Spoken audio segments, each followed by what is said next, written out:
তোমরা কি জানো নামাজ এবং রোজার চাইতে বড় ইবাদত আছে? সাহাবীরা তো খুব বড় বড় হয়ে গেছে, হুজুর নামাজ এবং রোজার চাইতে বড় ইবাদত আবার কি? বলে তোমরা এটা জানো না?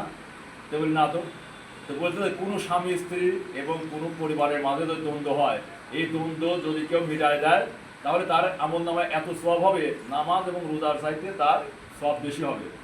এ থেকে আমরা বুঝতে পারি যে যদি কোনো দ্বন্দ্ব লাগে কারোর সাথে দুই পক্ষের মধ্যে মিলিয়ে দেওয়া, এইটা হচ্ছে সবচেয়ে বড় ইবাদত।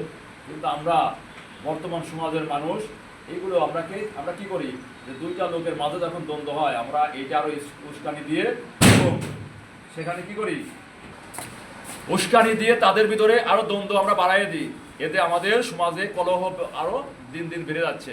কিন্তু আমাদের কাজ হবে আমাদের এই দ্বন্দ্বটাকে আরো, দেখো হিন্দুদের মধ্যে ডিভোর্স না হওয়ার কারণ একটাই, হিন্দু ধর্ম যদিও আমরা কি করি আমরা মনে করি যে আমাদের মুসলিম ধর্ম এক নম্বর, কি হিন্দু ধর্ম যদিও আমরা, কিন্তু হিন্দু ধর্মেদের ডিভোর্স নাই এই কারণেই কারণ তারা হিন্দু মেয়েরা স্বামীকে দেবতা মনে করে, যার কারণে ওরা স্বামীদের সাথে কোনো রকমই খারাপ আচরণ করে। ওদের মনের ভিতরে একটাই যে আমার যখন বিয়ে হয়েছে তখন স্বামীর চাইতে এই দুনিয়াতে আমার আর কেউ নাই আপন বলতে, যার কারণে হিন্দুদের ভিতরে ডিভোর্স হয় না। কিন্তু বর্তমান মুসলমানদের ডিভোর্স হওয়ার এই জন্য প্রিয় দেশবাসী এবং প্রত্যেক মা বোনদের আমি বলছি যে আপনারা স্বামীদের সাথে খারাপ আচরণ করবেন না।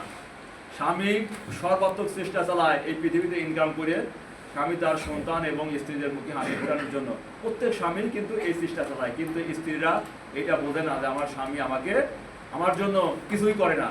কোনো স্ত্রী যদি কোনোদিন এক মুহূর্তে বলে থাকে যে তুমি আমার জন্য কিছুই করো নাই, তাহলে আল্লাহ নবী বলছেন ওই স্ত্রীর সারা জীবনের ইবাদত একদম সুন্দর খাতায় নামে যায়। এই জন্য তোমরা তোমাদের স্বামীদের নিয়ামত এবং শুকরিয়া আদায় করবা এবং স্বামীর প্রতি দোয়া করবা, তাহলে তোমরা দুনিয়া এবং আখিরাত এবং জান্নাত পাইতে পারবা।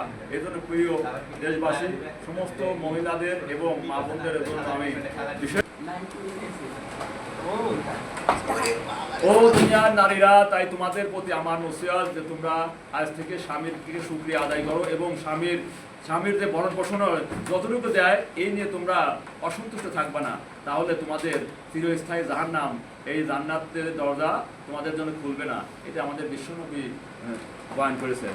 অতএব তোমরা স্বামীর প্রতি ভক্তি শ্রদ্ধা করো এবং বাবাদের বলতে বলি যেসব বাবারা মেয়ের পক্ষ নিয়ে মেয়েকে উস্কানি দিয়ে মেয়ের ঘর সংসার ভাঙবে না, ওই ধরনের বাবাকে বলি যে আপনি বিশ্বনবীর মতো আপনার মেয়েকে আচরণ শেখান, তাহলে আপনার মেয়ের জীবন সুখময় হবে এবং শান্তিময় হবে।